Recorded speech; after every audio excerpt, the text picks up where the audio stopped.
The next wave of business leaders won't just use AI, they'll master momentum with it, starting now. Welcome to the Mastering AI Momentum Show, where visionary founders and driven business leaders turn artificial intelligence, automation, and scalable systems into real growth, real scale, and real freedom. If you're ready to break bottlenecks, reclaim your title, and scale smarter, this is your playbook. Let's dive in. Here are your hosts, Allie Porter and Elise Smith.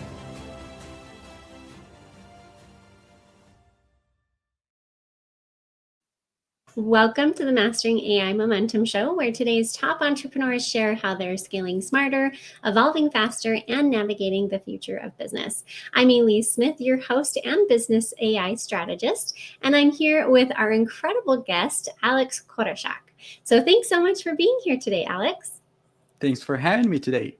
Of course. Awesome. So Alex is the CEO of CoSupport AI and its visionary leader with 10 years of experience in building tech solutions that scale. He believes that AI is the cornerstone of the future. Yes, my kind of guy. In customer service, revolutionizing how businesses support and engage with their customers. So Alex, tell us in your own words here who you serve and how you serve them.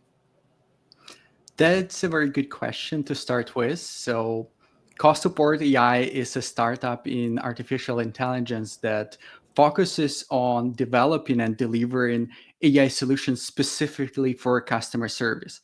So, that includes AI agents that work independently to handle incoming support requests or chat, phone calls, emails, also AI assistants, because we still have many companies who are sort of hesitant to implement AI. So they would prefer to have AI draft responses for them. So AI assistants that generate ready to go reply suggestions for support teams. And then the business intelligence components. So it leverages your correspondence with customers to deliver some business insights and recommendations. So that's what we call the all-in-one AI solution for customer service that covers all your needs. I love it, especially when you think about customer service. I know I have like a call center background. I have done customer service, I've done sales, and there's a lot that goes into it. So, what kind of AI specific things do you guys focus on when it comes to customer service? I would say that our unique selling proposition is the patented AI technology. We have a patent for the unique approach to the AI response generation process. So many of our competitors, they pretty much leverage out of the shelf solutions like LLMs, including like OpenAI API, Anthropic Claude. But what we do, we have our own model that was trained specifically for customer service. And as a result, what our clients get, they get non-hallucinating AI. Why? Because like when you leverage ChatGPT, for example, it has access to almost the entire internet, and information on different data sources is pretty often contradictory. So you never know which data source it uses unless you ask it directly. And consequently, when you add like your portion of knowledge to those open source models, they're like a drop in a sea comparing with the other knowledge they have access. But what we do, we train separate dedicated AI models for each of our clients. So it's not like we have one big model for all of our clients. No, that's not our story. We train separate models for each of our clients, and those models are trained on the client's data only. So that could be past correspondence with customers, their content from their website, maybe some internal FAQ documents. So only the company data. And consequently, AI simply doesn't have access to other data sources and cannot hallucinate. It uses just your data and delivers. Like we did some assessment a few weeks ago, and the accuracy rate among all of our clients is close to 99%. That's amazing. I love that, especially because there's so many AI tools out there, right? Different LLMs that you can use, and you are really taking out any of the possible error that can come through because you're building it custom for each company through your methodology and your framework. And honestly, I think that's how AI should be, because we all look at it in a different way. We all have a framework or a methodology.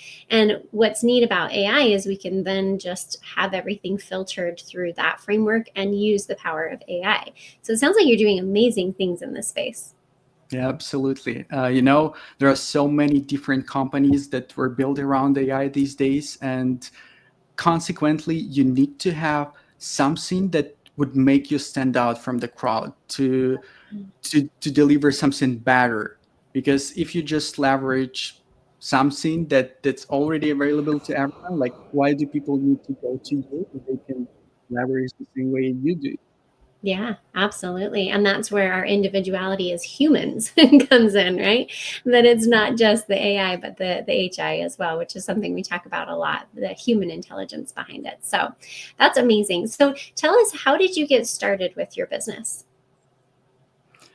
That was a pretty long story. So after I graduated from the university, uh, well, let me go a step back. So I've been always passionate about technology and economics, actually.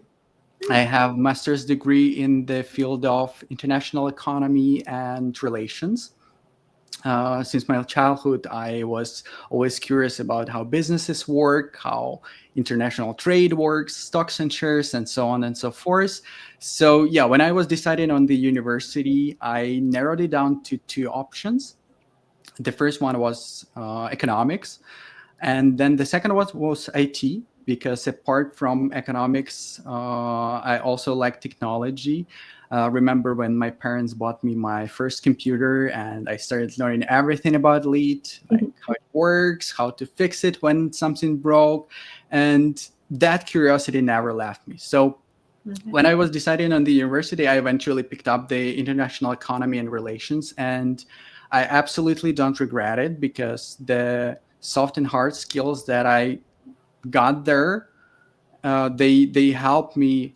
I leverage them now successfully as the CEO of the company. So how I started my career path after graduating from the university, I started looking for positions with some strong opportunities for growth, and it was 2019 if I'm not mistaken. IT was booming back then, so I knew English very well. I had some technical background because apart from my regular studies, I had been also practicing different programming languages as well as databases. So I decided to give it a try. Yeah, why not? Yeah, and a few days passed by after I published my CV on several platforms, and I got a call from a company. They invited me to an interview for a technical support agent position. I checked their website. It was good, and I also found some pictures from their office, and I fell in love with it. So I passed the interview. I got the job, and my first 6 months in the company were about troubleshooting customer support issues over chats, emails, phone calls, and yeah, then I got my first promotion, the promotion to the junior integration specialist. So my roles and responsibilities changed significantly. That role was about integrating the company services for new clients, which included setting up CRM systems and help desks, setting up phone lines and chatbots, also establishing internal procedures and managing the team. And there were a couple of promotions within that role, like from junior to middle and then to senior integration specialist. And then one day I got a proposal from one of the company partners. They started a new company that is now called CoSupport AI. And they asked if I would be interested in joining the team as a director of growth. Wow. And yeah, I decided to take that opportunity. I joined the company 1 year after it was founded. And back then we had just two technologies, two patents. The one that I already mentioned, like for the unique approach to the AI response generation process.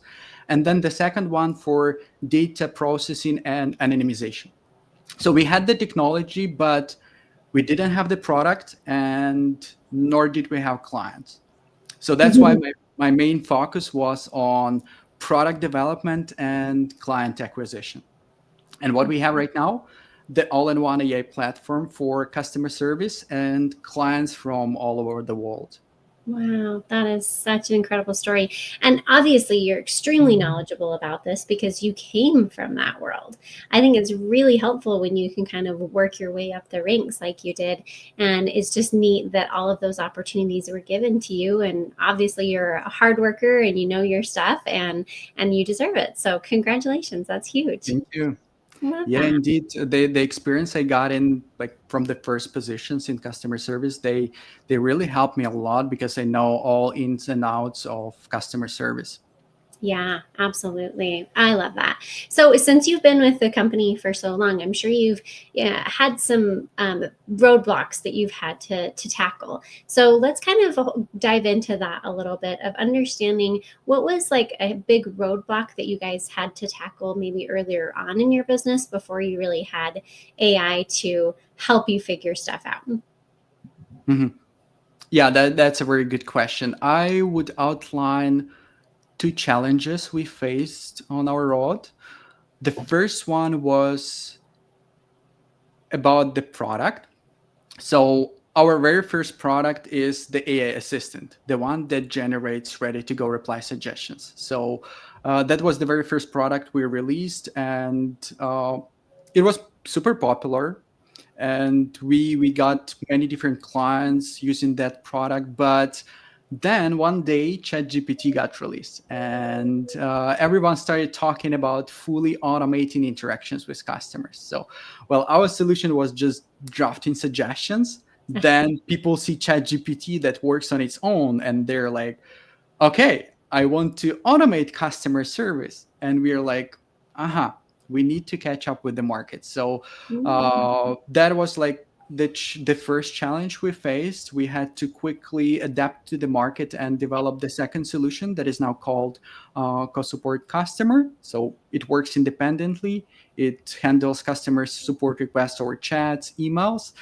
And yeah, the technology stayed the same. Like, we use our patented technology, but it was sort of technically hard to switch from like just generating reply suggestions to sending them out, because different clients use different help desk. Like, some of them have Zendesk, others have Freshdesk. Then apart from the communication channels, they also have some other systems to be integrated with. Like, for example, um, some client uses Stripe for subscriptions, and they would like AI to be connected to Stripe to get some real-time data when people reach out with questions about their subscription.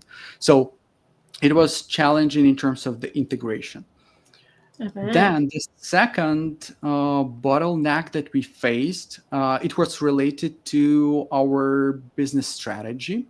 So initially, our strategy was about delivering custom AI models for our clients. So we covered pretty much everything in terms of the setup and integration. So if there is a new prospect, we set up the AI knowledge base for them free of charge, then set up the AI agent, integrate it with their systems. And then after the service launch, we continue providing the additional support in terms of ongoing maintenance, AI model fine tuning. So that was all on us.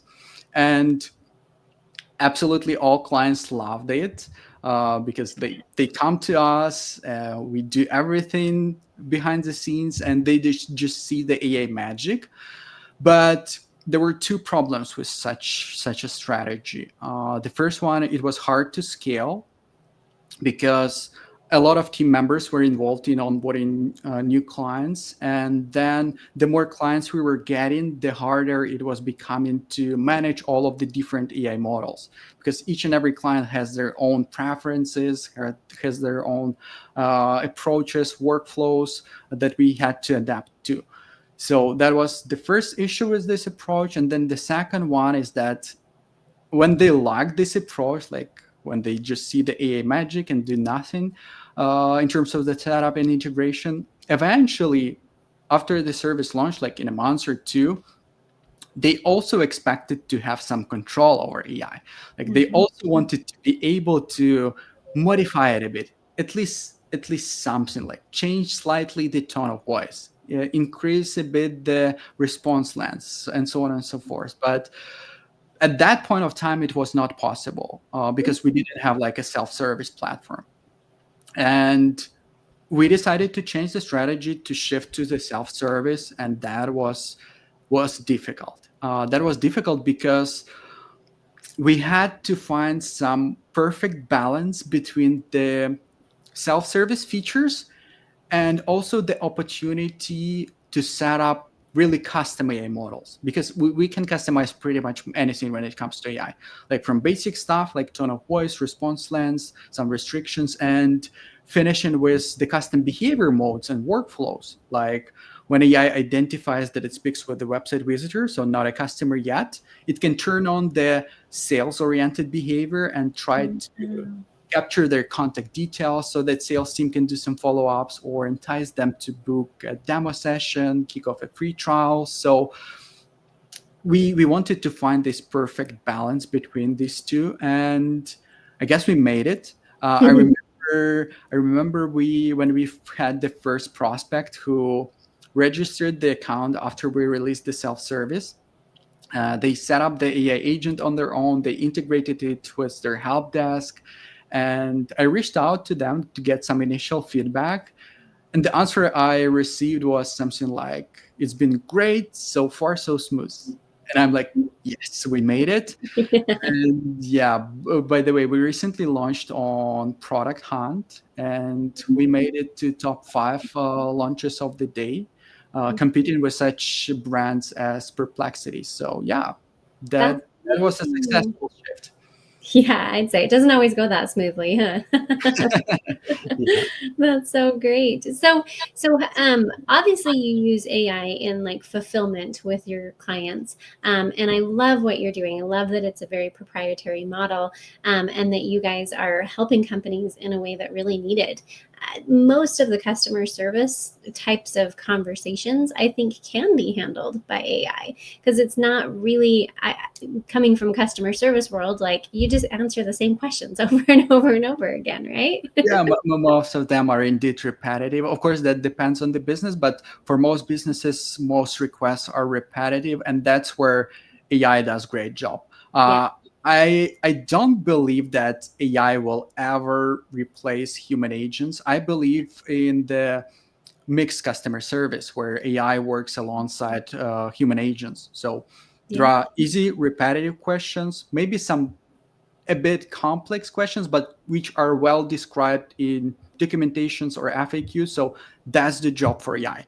But when it Mhm. comes to complex cases where the empathy is important, that's the job for human agents.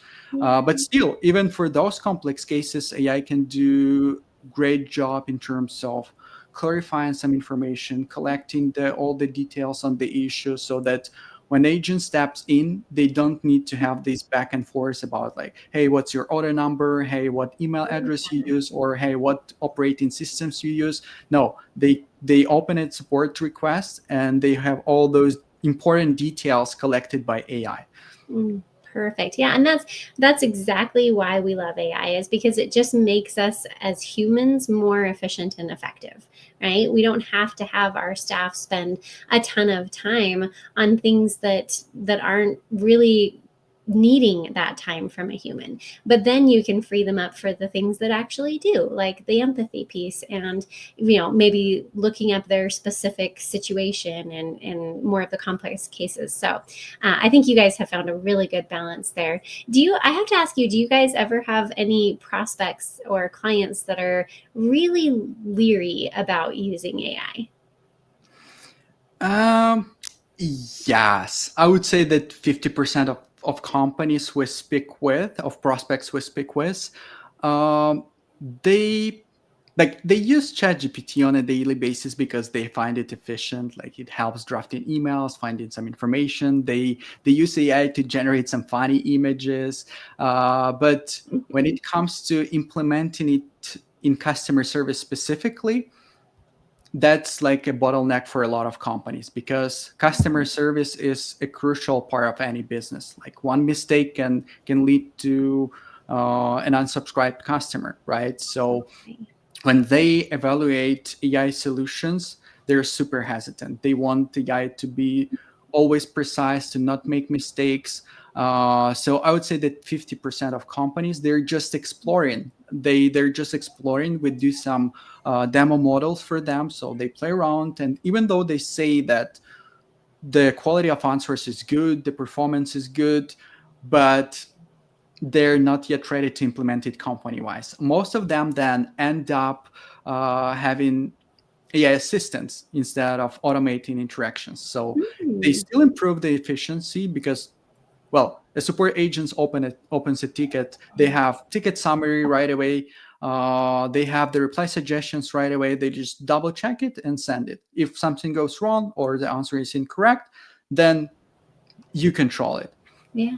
So yeah, there are also a lot of companies who think that AI is sort of a magic wand, but it's important to understand that the performance of AI and the accuracy of its responses they highly depend on the quality of data you feed to it.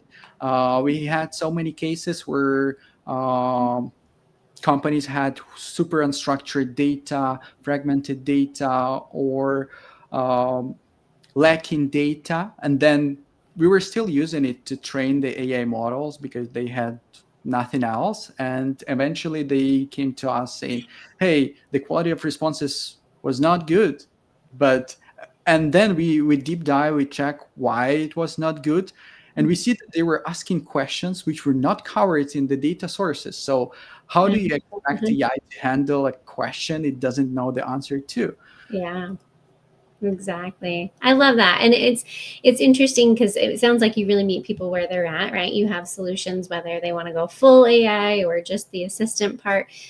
So if there's a person who's listening or watching this show right now and they want to implement AI in their business, but they're really nervous about doing so, especially when it comes to customer support, like you said, what kind of advice would you give them? That's a very good question. So, first of all, to start safe, that's the AI assistant. It doesn't respond to your customers, so you start safe. It generates reply suggestions for your support agents, and this ensures you have time to evaluate the AI responses. So, if you see that it provides accurate answers in like at least 90% of cases, then why not unleashing it and letting it handle interactions with customers on its own? I do understand that customers, they don't always explain their issues like in detail, so AI is also not perfect. It's sometimes it like our models, we train them the way that when they lack some information about the case, they try to clarify some information. Like a simple example is someone reaches out asking like, hey, where is my order status? Obvious next question is, hey, what's your order number or email address that you used to place the order? So when it comes to such cases, AI does good job in terms of clarifying the information before providing the answers. But um, in other cases, the AI may decide that it has enough knowledge to provide the solution, but eventually the knowledge was not enough. The information should have been some information should have been clarified. So it might deliver some wrong information. But come on, people also make mistakes. And if you have like 90% accuracy rate, that means that 90% of customers, when they reach out to support team, they get immediate answer, they get support 24/7 and in more than like 40 languages. So yeah, there will be mistakes. There will be like the 10-20% of cases that will be escalated to support agents, but compare it with like 80 or 90% of cases that are resolved immediately. Yeah, I love that. No, that's a no-brainer for sure. I mean, if you can cut out 80% of the volume going to your customer service staff, like that's a huge win.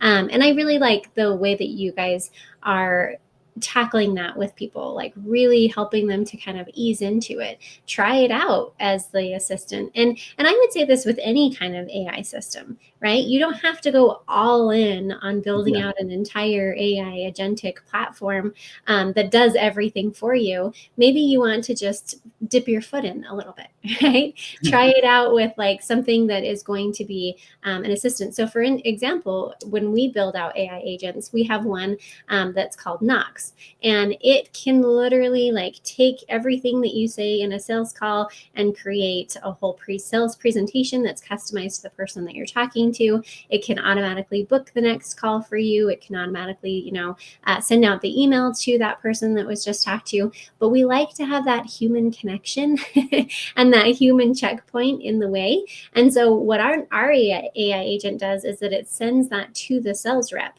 and has the sales rep approve it before it goes out. Mhm.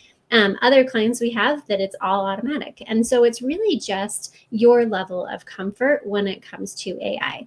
And I bet, Alex, that there are probably people who start with the assistant, right? And then they see how good the assistant is. And they're like, well, why am I in the middle when I could just have it do it on its own, right? Yeah, absolutely. I would say that around 90% of all the clients who start with the AI assistant mode, they eventually, like in 2, 3 months, they switch to the AI automation. I bet that is so neat. I love what you guys are doing in your space and just how much you're helping these companies to be able to scale and to grow and use AI in a really responsible way because you're doing that all like within your own patented platform and all of that. So neat. So I have to ask, because you're already using AI in so many different incredible ways. What is one way that you haven't explored AI that you're like, maybe we should do it on our sales team or whatever that might be? Very good question. So, what we are working on right now is the AI translator. So, we have a lot of clients interested in translation specifically for support tickets. Like they have they support, let's say, 5 different languages, but you know how expensive it is to hire bilingual agents. And if we talk about like 5 or 10 languages, your support team needs to be really huge. So what they're looking for is some sort of translation tool. And when we talk about translation, like let's take DeepL as an example, or Google Translate, they do a pretty good job. But when you make mistakes in words, some typos, the translation will be wrong. Or when you translate from different languages, the product specific or service specific terminology may be translated incorrectly. AI does better when it comes to translation because it skips the mistakes. It still understands what the customer wanted to write, and it also understands the terminology. So that's the new product we are currently working on. So Mm-hmm. when there is a new incoming support request and an agent opens it, let's say it's in German, but the agent is English speaking only, they have the translation right away next to them, and then they write the response in English, and within one click, AI translate it into back to the customer language. Wow. So that's what we are trying now, and what we haven't tried yet is what you were talking about, the sales related stuff. Like we do have sales AI agents that many companies have on their like marketing landing page, where like new website visitors come and have some questions. So as I mentioned, like apart from delivering the answers to their questions, it also tries to entice them to book a demo session or capture their contact details. But then the next step of the pipeline, that's something we didn't try yet, like to summarize the deal, to suggest to schedule meetings, the follow-up meetings, to draft proposals, for example. So that's an interesting topic for discussion. And I guess in the nearest future we'll come to that, but we haven't tried yet.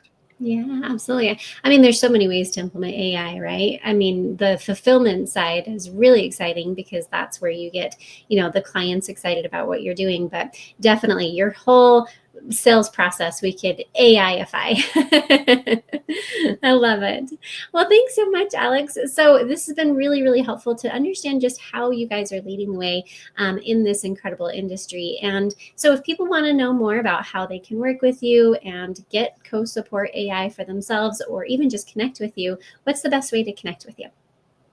Just go to our website. You can kick off a free trial on your own. There is also the link to schedule a personalized demo session. So the approach I was talking about, like when we cover pretty much everything when it comes to setup and integration, it's free of charge. So Yeah.